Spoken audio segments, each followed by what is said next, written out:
ഇന്ത്യയെ ചൊറിയാൻ വന്ന ഇപ്പോഴത്തെ ഭരണകക്ഷിയും പ്രസിഡന്റിന്റെ മന്ത്രിസഭയിലെ അംഗങ്ങൾക്കുമെല്ലാം ഇപ്പോൾ കിട്ടിയിരിക്കുന്ന വമ്പൻ പണിയാണ്. വമ്പൻ പണിയെന്ന് പറയാനുള്ള കാര്യം, മാലി എന്ന് പറയുന്ന ഒരു ദ്വീപ് ജീവിക്കുന്നത് തന്നെ ഇന്ത്യക്കാരെ കൊണ്ടാണ്. ടൂറിസമാണ് പ്രധാന വരുമാന മാർഗം. ശ്രീലങ്കയെ പോലെ തന്നെയാണ്.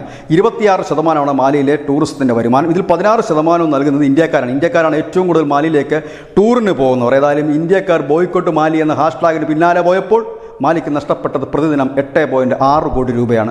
ഒരുപക്ഷേ ഈ വാർത്ത കേൾക്കുന്നവർ വിചാരിക്കും, ഒരു രാജ്യത്തെ സംബന്ധിച്ച് 8.6 കോടി രൂപ നഷ്ടപ്പെട്ടാൽ എന്ത് സംഭവിക്കുമെന്ന് ചോദിച്ചാൽ, ഇന്ത്യ പോലല്ല, അമേരിക്ക പോലല്ല, വെറും ഒരു ചെറു രാജ്യമാണ്. വളരെ കുറച്ച് ജനമുള്ള ഒരു ചെറു രാജ്യം, ടൂറിസം കൊണ്ട് ജീവിക്കുന്ന ഒരു ചെറു രാജ്യം. 8.6 കോടി രൂപ പ്രതിദിനം നഷ്ടപ്പെടുമ്പോൾ 44,000 കുടുംബങ്ങളാണ് പട്ടിണിയിലേക്ക് പോകുന്നത്. കാരണം വിനോദസഞ്ചാരമാണ് ഏക വരുമാന മാർഗം. ആ വിനോദസഞ്ചാര മേഖലയിൽ ഉണ്ടായിരുന്ന 44,000 കുടുംബങ്ങൾ പട്ടിണിയിലേക്ക് പോകുന്നു എന്നുള്ളത് തന്നെയാണ് ഏറ്റവും പുതിയ വാർത്ത. അതുകൊണ്ട് തന്നെയാണ് മാലി കഴിഞ്ഞ ദിവസം യാത്രാ ചിലവുകളൊക്കെ വെട്ടി ചുരുക്കിയിരുന്നു.